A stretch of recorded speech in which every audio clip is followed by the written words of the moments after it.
Before we get to today's episode, don't forget to sign up to the book at thehighestandbestuse.com. That's where you'll find all of the links on where you can buy it. Amazon, Chapters, Barnes & Noble, all these places. You can get it there in ebook, paperback, and hardcover. So however you like to consume content, it is there for you. Now, on to today's episode. Hi, I'm Andrew Perrie, and the highest and best use for my business is building a profitable sales team.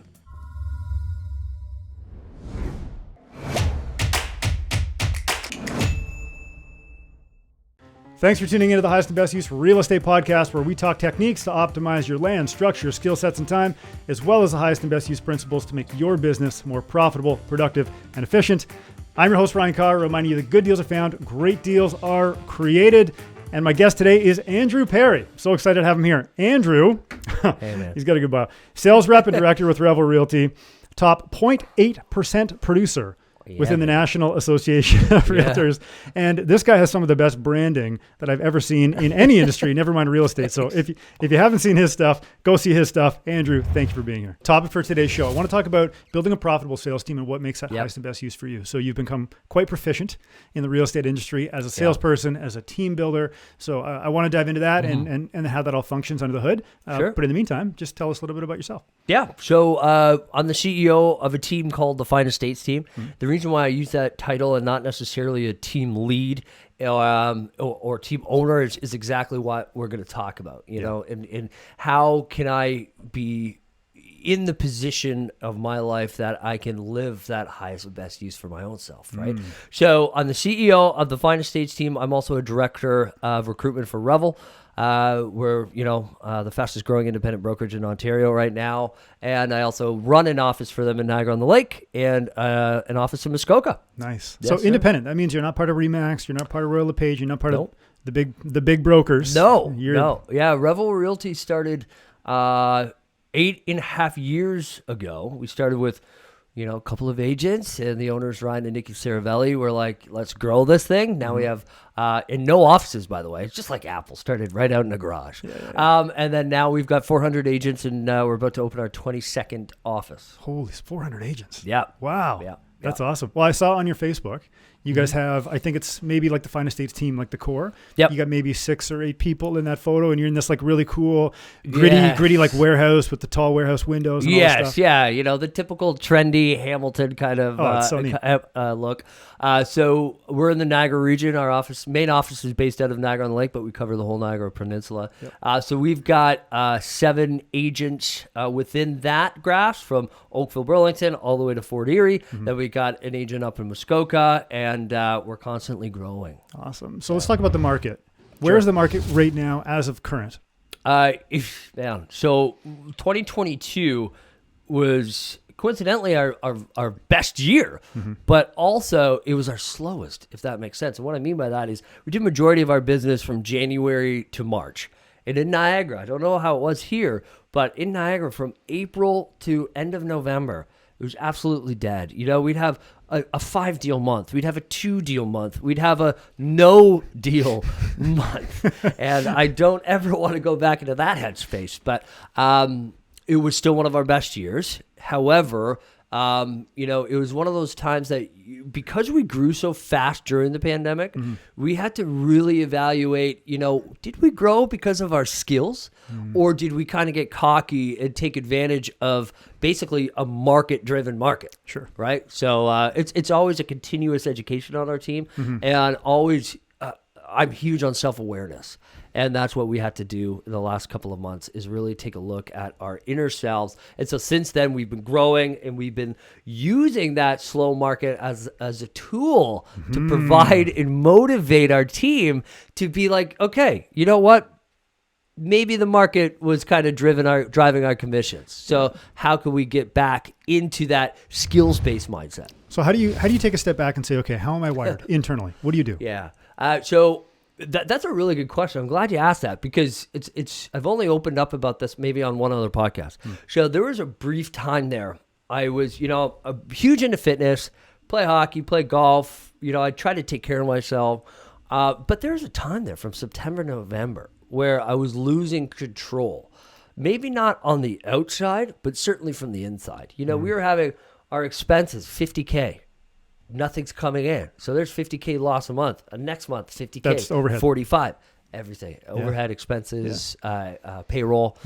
So I kind of went into this dark area where you're so anxious, where you're like, okay, I got to get into the office. I got to skip my workout, right? It's good because usually I rest my elbows and I get really crazy. So basically, normally I would wake up every morning, work out, do whatever I need to do, and then head into the office. And then I felt that I needed to crawl out of this hole. I felt like I was the leader, so I had to personally be the one to do it, which then drove myself into eating bad, not working out, and then basically internalizing everything, drinking too much, all that stuff. So it just got to a point where I had to really look back at what I was doing, the actions and the outcomes of all of those months that I was treating myself badly, right? So then that's how I had to really take a stop. And then it's been great. The last 60 days have been fantastic. So what was the change? You cut out alcohol. You were doing the exercise. You're doing all these things. Like inside, how did that make you feel? It made me felt confident again in myself, in my ability to conquer those things that were going on, maybe inside my head, but also externally as well. Sure. Where because one affects the other, and 100%. Yeah. So I was coming up with excuses like, okay, I can't get up early enough to work out because my kids are going to wake up. Okay, my kids are up now, so I can't work out. Okay, so now that I can't work out, I'll just go to work and I'll get McDonald's on the way, etc. So now it's like, no, do it, stick to it. I'm up at 4:35 a.m. I get my workout in. I check my emails. I send out emails to my staff every morning around between 5 and 6, and then my kids wake up. So even if they do, Cade woke up at 5 a.m. yesterday, and I left him on the couch, left my garage door open so I could still work out, right? So you have to get those things done, and what I like to say is, buying back your time. Well, Dan Martell says that, but the way that process works is that if I am not taking care of myself, I can't take care of anybody else. That's a good point. That's a good point. So then how do you monetize that? So like you take care of yourself and you're good, but people go, okay, cool, you're fit. Now what? Well, that's a really good question. It's not only getting yourself into a mind of confidence, but it's also freeing up your mind of all that noise from you suck, your team's doing terrible, to, okay, how can we grow? Who can help us get there? What levels of support do I need to implement for my team? If I'm not the guy, who is the person who can help me? So I always, when I'm doing podcasts like this or talking to business owners who are just getting started, or, they're starting to hit that glass ceiling, I want you to not think of how can you get to the next level, but who can help you get to the next level. Some Dan Sullivan, Who Not How. Yes. Have you read exactly. that? Yeah. That's where I got it from. It was so good. Yeah. And it makes so much sense. Yeah. It makes so much sense. And so it's so cool. This is why I kind of want to write a book, because every time I saw that book and I'm reading it, I'm like, this is how I'm living my life. However, obviously, the way these two authors explain everything opens it up for more clarity as to why I do it. Yeah. You were the who.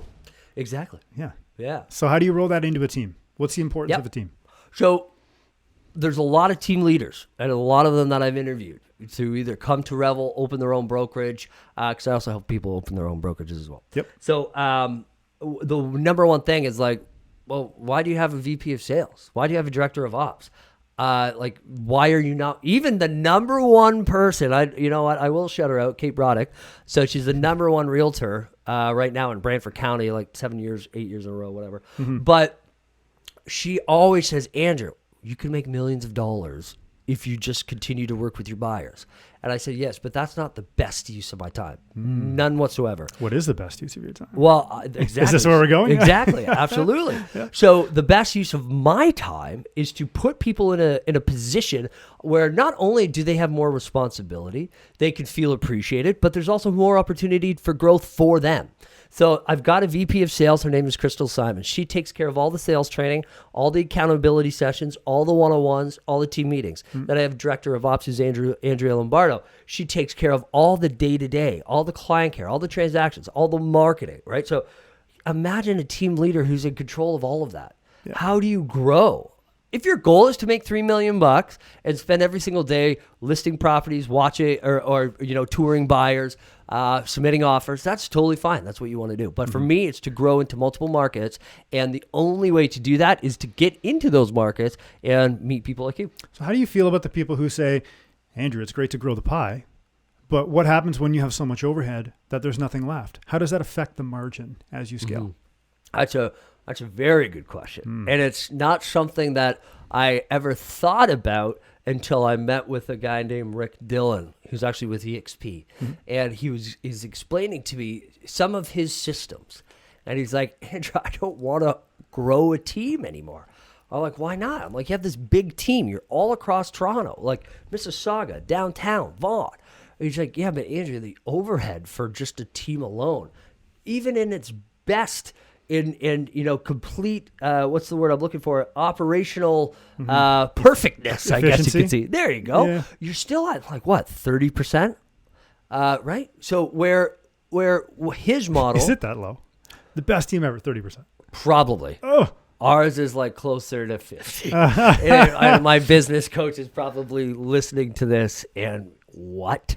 So anyways, on our average, we're about 37. Yeah. But there's been some times. So with his model, people are joining his team, but they're not necessarily on his direct team. Okay. So that's been a model that I've been considering as well. So how do we take on new realtors, new business opportunities in other markets without having to fully support them from an expense standpoint? Yep. And that all just comes down to restructuring the business, being creative, maybe taking away some of the support systems that are offered to your full-time agents and providing more leads. So what one person would do as a guy who has 90% agent-to-agent referrals, this was my first thought. It's like, okay, well, why don't I just find a referral partner in that area and just keep feeding them leads?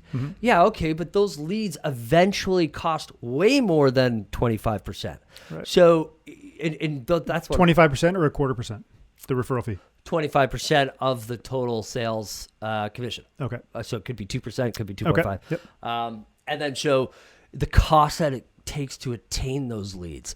The reason why a regular referral works in your everyday business is just because either that's a random lead you got or it's a client that you've already worked with. You're not spending money to acquire that. Sure. That would be a very bad business model if you're spending money to acquire referrals. Trust me, because I've done it. So how do we make that business more attractive and worth our time, money, and energy? And that's where you have to get creative with types of leadership roles, percentage of sales. So our VP of sales gets a percentage of the sales. That keeps her motivated.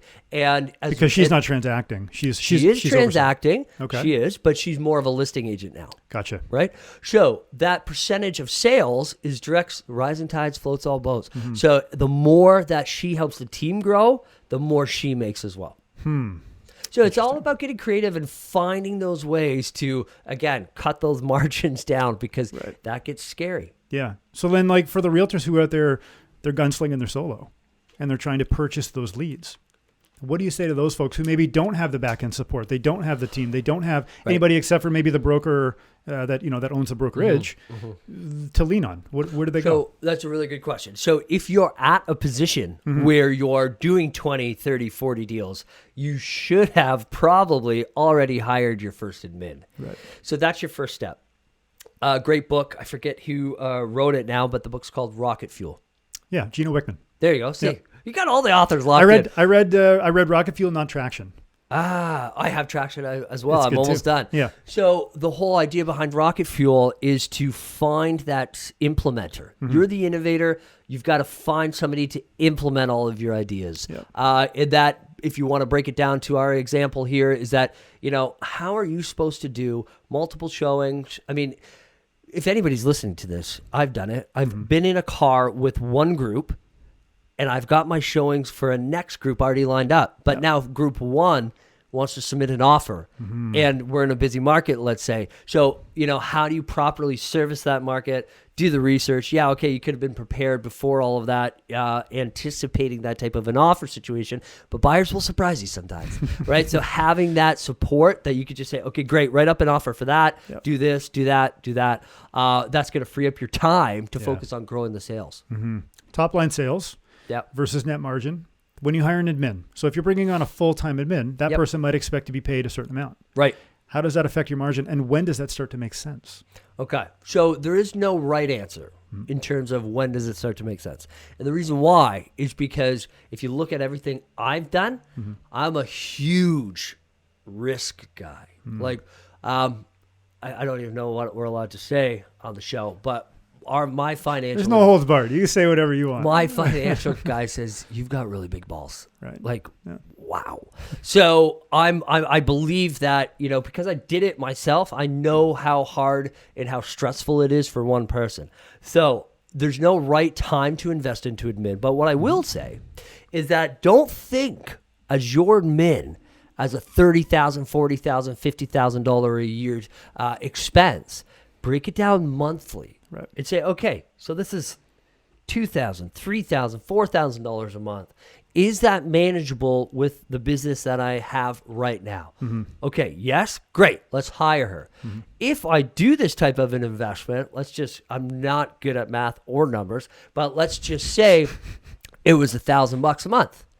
Is she going to help me increase my business by a minimum of 30%? That should always be the rule. You should always be growing by a minimum of 30%. And all of your investments should at least bring you in at least 30%. So for what I'm saying is, in terms of investment, is that your admin is an investment. That's how you have to think about it. That's such a good perspective. So if she costs $1,000, she should be bringing you in $300 every month. 30%. Why 30%? It's just kind of that. It's just kind of that baseline that I've always been coached on. I've never actually had to worry about why that number makes so much sense, because luckily in our business we've surpassed that every year. So if you pay that person $1, you should be making $3 from their activity. Right. Is that correct? Yeah. Okay. What's the highest leverage activities for you? Because if you free up all your time, now you got all this time. Because you're admins and people are doing things. So what do you do? Where do you go? Well, first thing is you start building better relationships with people. Okay. And expanding that type of a reach. So for example, let me just walk you through the entire process of when we first started and implemented it. So right now, imagine Andrew Perrie, he's a top producer, top sales agent in his office, in his market. He's doing about 30 deals a year. He brings on his first admin, who is licensed, who can now not only answer incoming sales calls and online leads, but can also show the properties. So now we're leveraging off some of my showing times so I could focus on bigger fish, higher values, more commission, more revenue coming in. Now, fast forward to me bringing on 3 buyer agents. So now they could take off all of my showings and all of my buyers, because now I can focus on getting more listings. Right. Being a listing agent takes a lot of time, energy, research, money, blood, sweat, and tears. It has it all, but the rewards are that much higher as well. Why is that? Why is it different from being a listing agent to a buying agent? Number one, you really need to understand your value prop. Oh, shoot. Yeah. You really need to understand your value prop. Okay. You really need to understand the financial aspects of actually listing a house. So anybody who's listening to this podcast and you just got in the business a year, 2 years, maybe 2.5 years ago, you'll be like, what expenses? Like a listing video, listing photo? Yeah. Okay. Now we're in a real market where if you're listing anything under $1 million, be prepared to spend a minimum of $5,000 trying to sell this thing. Right. So, and then a little quick story. When I first started, anything over $1 million took 12 months to sell in Niagara. And, I was spending $10,000, $15,000 just to get some of those sold. Sure. Right.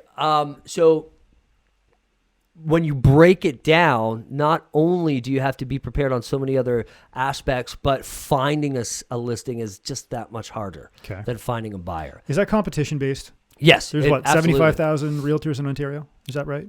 I think more. More. Because there was just 70,000 in the GTHA.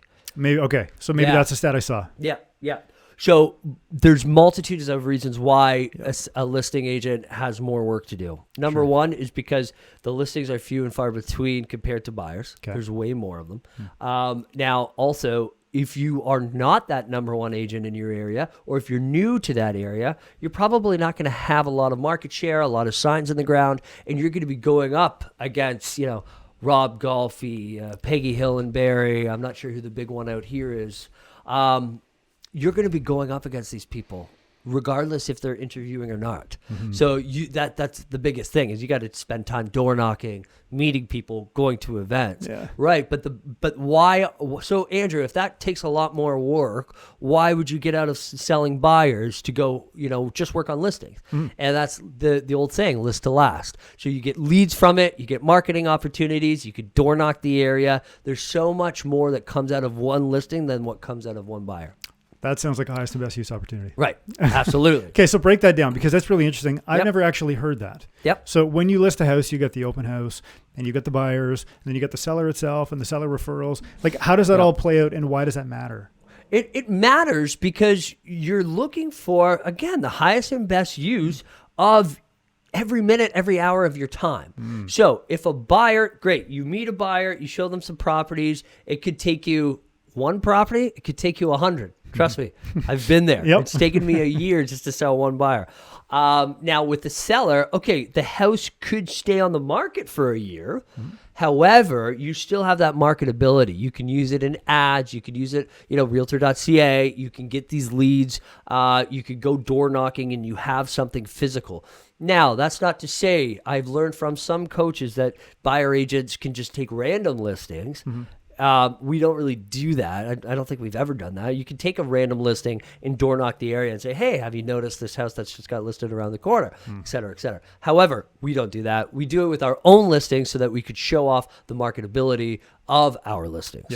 So this one listing creates so many different avenues, and it's almost like a fountain. It just, that one fountain just keeps flowing. So you really just try to tap that well. As much as you can. You're drilling for oil, you hit that vein and you're like, okay, now we found this really awesome opportunity. All the things that we can do with it are where the money's made. Exactly. 100%. And as a listing agent or a VP of sales or a team lead, if they're only doing listings, they funnel all of that off to the buyer agents. So that now you can focus on your next listing. And also at the same time, when you're going through these changes in the market, you really need to actually try and sell the house. So if you're working with other buyers, this is what we tell our sellers. This helps us win the listing presentation every time. Is that if I'm busy out there working with buyers, submitting offers, doing research for them, how can I best service you in these times where it's more of a buyer's market when nothing is selling? We have to physically go and find the buyers. So we're probably one of the only teams, I would probably guarantee this, in Niagara that promote directly to Toronto. So not only are we Toronto realtors, we listed on the Trev board. We put 50,000 magazines a month out for all of our sellers in homes and land. But we also advertise directly to Toronto through magazines, through obviously online, but more directly through newspapers and stuff like that. So we have a campaign that's basically... we actually did something with Course and HGTV too, is where we attacked Toronto with all of our ads for anybody who was on the HGTV app. Nice. Or the, what is it, Discovery maybe? I can't remember. So essentially the campaign is this: meet the team that's moving Torontonians to wine country and cottage country. Right? Where nobody's doing Buzzword, wine that. Country. Yeah, exactly. And the reason why I did that is because when I started, I grew up in Barrie. I didn't know anybody in Niagara. So my best tip is that if anybody's listening to this and they're just getting started, your best avenue, if you're not a top agent in your area right now, is to start advertising to out-of-town agents, make those connections, build that network, or advertising to out-of-town buyers and sellers. Because, like you just said, how are you going to compete against a Rob Golfy or a top team in your area if you don't have any listings? So it's all about visibility and less ability. Tom Story taught me that. And so it's about getting in front of people, presenting yourself in such a way that you're that market expert, as opposed to trying to explain that to somebody in your area who's like, well, I've never even seen you before. So that's a tip. What's the biggest misconception right now with realtors from the public's perspective looking in? I love that, because this is why I'm also hiring somebody from a PR standpoint to help me book more speaking engagements, is because not a lot of people, is a realtor? What is it? What are they going to talk about? Netflix? Like, what is this? So that's a huge misconception, is that realtors, some are, but realtors are just realtors. They're just service people. That is far from what I am, and far from any member of my team. We are not just service people. We are business owners. We are CEOs. We take our business as professionally as possible. And that's a huge misconception, is they just think we're salespeople that, are living off commission.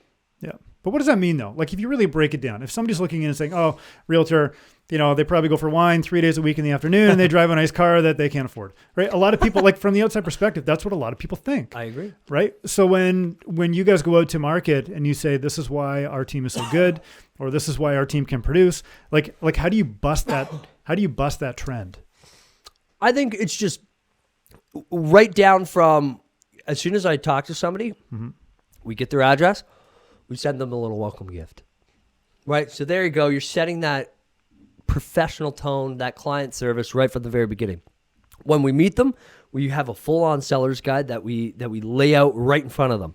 The first thing that we talk about, there's a little blurb about the team, but the first main page is meet the team, and it's broken down. Here's Gracie, head of marketing. Here's Andrea, head of operations. Here's Crystal, VP of sales. Here's our team of sales agents. Here's what they excel in, their expertise. We got Peter, who knows a lot about stocks and investing. He's got a lot of investment properties. And then we've got, Paige, who focuses on land, vacant land, building, all that kind of stuff. New construction. Then we've got Maria, who focuses on seniors, right? So once you break it down, that each one of us in each department is specialized in what they do, people get it. Yeah. So we're not a large team where you're just going to get lost in the noise, and we're not a solo agent that is going to have to scramble to get something done just to make your stress level go down. Sure. What do people think about Revel Realty as a brand versus going to some of the bigger brokerages that have been around for 100 years? It's a good question. So all those big brokerages that have been around for hundreds of years, they have a massive brand recognition. Yeah. Right? So there's no need for them to really evolve, because, and they are. They offer tech. This is not anything that I'm talking more from a branding standpoint. There's no need for them to really evolve, because everybody knows them and they're continuously growing. Where us at Revel, we have to continuously evolve, or else nobody's going to know us, right? So we have to keep pushing the envelopes. Yeah. So, we don't do awards, we do charities. So that's how we get surprisingly, it's just a happy coincidence that we actually get a lot of calls, because they love the fact that we don't do brokerage awards and we replace it with charity events. So we have a big charity event every year. Last year we raised $40,000 for the Bethany home shelter.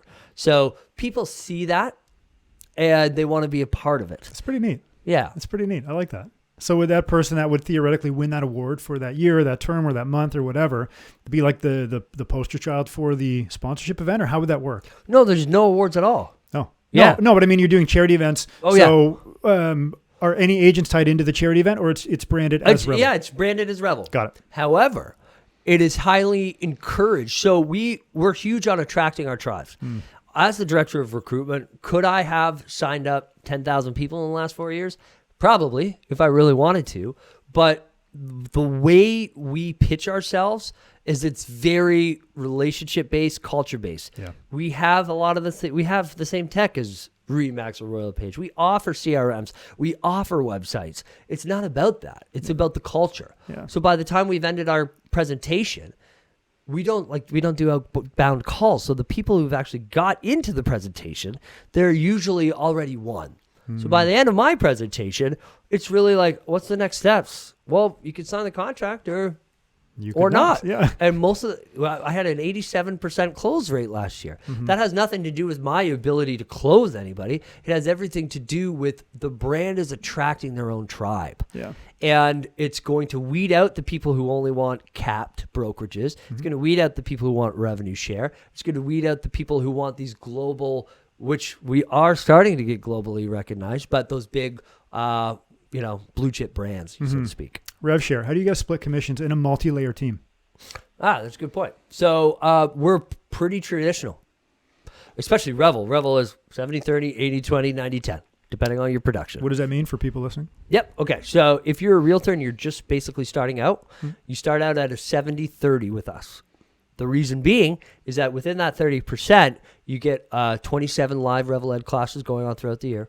You actually get a mentor who's paired with you for 12 months. So that's a coach, almost 24/7, not once a week for 10%. It is anytime, and they make 7.5% from the brokerage. So the more deals they help you with, the more they get paid. Sure. And you say 70-30, like they take 70, the brokerage takes 30? So the brokerage takes 70, the brokerage takes 30 and the realtor takes 70. Got it. And as they grow, that split gets lowered. Gotcha. So if you're not transacting real estate, you would be paid, or the brokerage would be paid through the 30? Is that right? Yes. Gotcha. Yep. Gotcha. Yep. So and that's why. Because a lot of people don't sell in their first or second year. So that's why. Most agents sell 0 to 4 homes a year. Exactly. So how does a brokerage actually make money? So the only way you can is, our owner, Ryan, was a professional basketball player. So the only way you can win is winning as a team. So putting that extra time into support, education, marketing, we have an in-house marketing team. He's amazing. That's the only way. Yeah. Because if we can train you to be better, the more you do, the more we do. Yeah. How many deals a year would you do across the team? Just around 100. Yep. Is give or take is the. So that would average, you said what, 200 agents or 400 agents? Oh, you're talking about for the brokerage. Holy smokes. No, we're averaging like 2,000. 2,000. Yeah. The Fine Homes team does 200. About 100. Yeah. 100. Okay. Yep. Awesome. So Revel now, we're making a huge stamp. We were last year the number one independent brokerage. We weren't allowed to say that because of all the different boards, the way they worked, but it worked out as ITSO. Yeah. So there's a lot of big independents in Toronto, right? So those wouldn't have been counted into that number. So Nice. So how do you exit a brokerage? If somebody were to sell it, yes. how do you exit? That's a good question. It's a great question because we literally just started to franchise. Oh, no. So all the offices that I'm involved in are currently corporate run. So now that we're transitioning and we've got our licenses to franchise, you just sell it like any other business. Sure. Somebody buys a license, they go open the brokerage, and it's Yep. the wing of the core principal. Exactly. Okay. The biggest difference between us and all the other guys is that we're still going to help you run it as if it's a corporate office. We give you the free reign to do what you need to do, but we have the playbook. It's like, here you go. Here's a full full business for you to run. Yeah. And they're involved. We have manager calls every month. We have brokerage meetings every month. And we do a lot of stuff socially together. We have 4 big parties a year and then smaller ones sprinkled out all throughout the year. So the exit would conceivably be expansion, not a direct sale. Is that right? No, well, this is all new to me, and just so we know. So by the time somebody listens to this, it could be different. But as far as I understand it, is that you buy into the franchise, you have a 5-year minimum agreement, and after that 5 years, you could sell it to somebody else, sell it back to the brokerage, or just sell it completely. Sell it back to the brokerage. Yeah, I would imagine that would definitely be an offer, right? Because what I would think, if I would want to potentially, here's the thing. Once you start growing at this type of rate, you're going to have multiple interests in one town or city. Right. But we want to protect our franchisees, to protect that territory for them. Right? But hey, we haven't even been over a year with a franchise yet. So we haven't encountered that. But we're prepared for it, I think. Baby steps. Yeah, exactly. We just hired, so if I'm director of recruitment, John Dobing, he's director of franchise development. So I've been learning so much from him. He just came on our podcast yesterday. I can't wait for that to be done because he was with Remax. He was with Realty One, I think, and then he was also with Tim Hortons. Nice. So, and then he was also with this huge retail company. They had over, I think, 250 million worth of retail units, I think he was telling me yesterday. So it's very interesting. I'm learning a lot about it because I would love for us, one of our offices, to be the first to franchise and branch out from somebody who's already with the company. Sure. Yeah. You're an investor as well. Yes. What are you investing in? Yeah. So, man, I've been I think I lucked out because of my risk, but my first taste, and this is just the way I look at properties, even for my personal use, is the same as any type of investment. So my first taste, I bought my first house late. I think I was 35 now. So that was my first house. I bought it without getting one commission check in the real estate industry. I quit my job, working for LA Fitness, and I went to school, took some time off, focused on the school, and then I got my real estate license and bought the house without getting a commission check yet. Wow. So that was my. Was that motivating or was that scary? It was a little bit of both, but more motivating for me. Yeah. Right. So that's my first taste. Is like, okay, I could have lost my ass on this deal, and I didn't. It turned out I sold it. I bought it for $460. I sold it for $615 less than 2 years ago, or 2 years. Is how long I owned it. So anyways, there's my first taste. So now I've got a chunk of money, and what do? So I bought my second house in an area where, okay, this house the owner did a lot of his own work. It kind of sucks, right? But I got it for $670. 1 year later, and I know all of these numbers are inflated because of COVID. I understand that. 1 year later is worth 1.6. Come on. I swear to God. 1.6. Yeah, and now it's gone back down to like 1.4. Right. Because the market changes. But at the height, that's what it was appraised for. Did you buy it off market? No. So you bought something for in the sixes. Yeah. On MLS. Yeah. A year later it was worth 1.6, which by far supersedes the appreciation rate during COVID. Correct. And now it's at 1.4. Fine. It's like $800,000 worth of appreciation. Right. How? The problem is that what I always try to tell my clients, all right, and it's this. You can't necessarily look at the house overall. It's that old saying, location.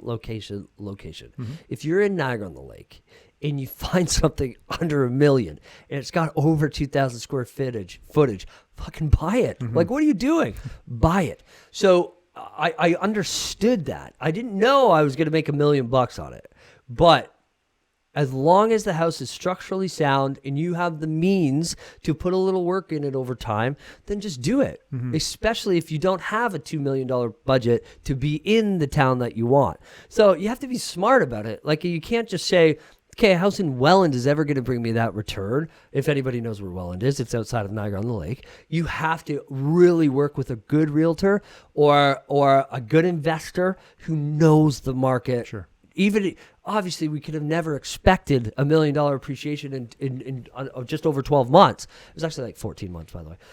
However, you knew that, okay, this is a town that's very protected. There's not a lot of new development going on. So what are our options for growth in these areas? And it's all the larger lots. Sure. Right? So anyways, now let's get into the real investing side of what I was doing. So I actually didn't refinance my house at that time.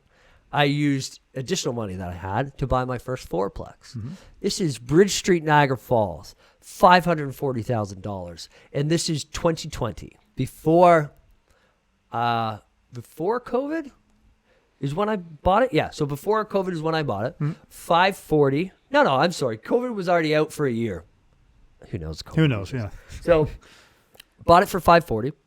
Everybody thought I was crazy. They're like, it's just strippers, pimps, and drug addicts on Bridge Street, Niagara Falls. It's a different type of business model. Right, yeah. So I'm like, hey, well, maybe they need a place to live hourly. I don't know. So I took a look at that property, and I've been telling the biggest tip for me into real estate investing, especially for those amateurs like me, and I still am, is that I want you to look at the overall structure of the building. This was a fourplex, but it wasn't a house broken into 4 units.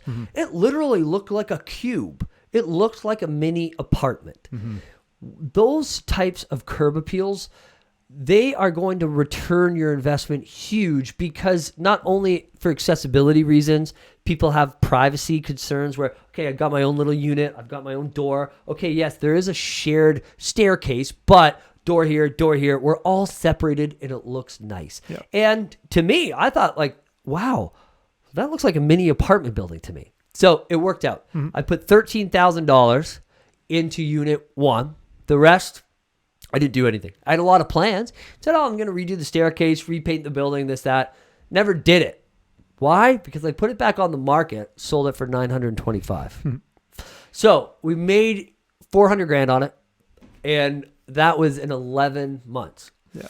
So again, COVID numbers definitely exaggerated. However, had I had not redid that one unit, I put a peninsula in because there wasn't room for a table. I did all these tricks to help brighten it up a little bit, right? Mm-hmm. Cut a hole through the wall, that kind of stuff. All these things that really only cost me, maybe that hole in the wall cost me an extra $1,200. Sure. Was it worth it? 100%. Emotionally, it changed that space. Exactly. Because now you can see through the kitchen, through the window, through the living room. Mm-hmm. So it was perfect. Now, what I did with that is where things start to get interesting. So I did end up refinancing my house and bought a cottage out full. Mm-hmm. Now, we're working on that cottage. Will I Airbnb it? Probably. Right now, I kind of like it as my cabin in the woods right now. It's on a private lake with only 7 cottages on it. Nice. So it's beautiful. Yeah. So that there, why did I buy it out cash? Well, refi money. But why did I do that? Is because, I could have put 50% down. But now I have that. That's there, right there is my life savings. Mm-hmm. Maybe not my life savings, but that right there is my bank account. Yep. If I ever get in trouble, I sell that. I don't care if I take a loss at it. There's 500, 600, 800 grand that I could use for whatever I want. Mm-hmm. Refinancing, and guys, if you're listening to this, refinancing a cottage is not as straightforward as, refining a house. Mm-hmm. So don't just say, I could take that and go refinance something else. So you have to be particular in the houses that you're planning to refi. So something that like you do, those are good options to keep refining. Mm-hmm. So then I took the money, the proceeds from the 4-plex, bought an 8-plex in Muskoka, right on Manitoba Street. It had an anchor tenant, nook and cranny. It's been there for 20 years. Anybody who's listening to it has probably already been there and bought trinkets. And we had a basement unit for 2,000 square feet. We had 4 apartments on the top. I kept them at just below market rent because they were older, subsidized. I didn't feel right kicking them out. Mm-hmm. They're probably not going to live much longer anyways. So once that's done, I will redo the entire top floor. Mm-hmm. However, all I did with this property, because we just had it reappraised, I bought it for it was listed at $950, got it for $920 in a pandemic, right? So I got it under asking. Nice. I did a building inspection, got a whole bunch of stuff fixed as well, probably an extra $20,000, $30,000. All I've done to it so far was put a $1,200 handicap staircase at the back, made of wood, sure, just for the commercial unit. Yep. It's now been appraised at about 1.5. Man, if you're making all this money on your investments, what are you doing as a realtor? Well, because here's my thing. My thing is okay, yeah, when the opportunity strikes you, sell the property, take the money if you've got a better investment. However, like the cottage, if you don't need to sell it and you can still buy that property, then don't sell it. Because this property here, if I get an offer for 1.6 or something, of course I'm going to sell it. Sure. However, these types of properties you want to hold on to. So I'm not into refining my life away. I did that once. Okay. Just for now. Yep. For now. So the way I don't do joint ventures or nothing, right? So unless it's the perfect property, but that's not my business strategy. My business, sure, I'm too busy to buy, refi, fix, buy, yep, refi, right? So fix, refi. So my strategy is to hold as much of these commercial properties as possible, eventually get into plazas, and that I'm not a big flipper guy. Yeah. It's just not me, mainly because I don't know the right end of a hammer. That's an active business, right? Flipping is an active business. Being an agent is an active business. Exactly. How many can you have? Right, exactly. So to answer your question, that money's tied up. I can't really do anything with it. Nice. You're busy.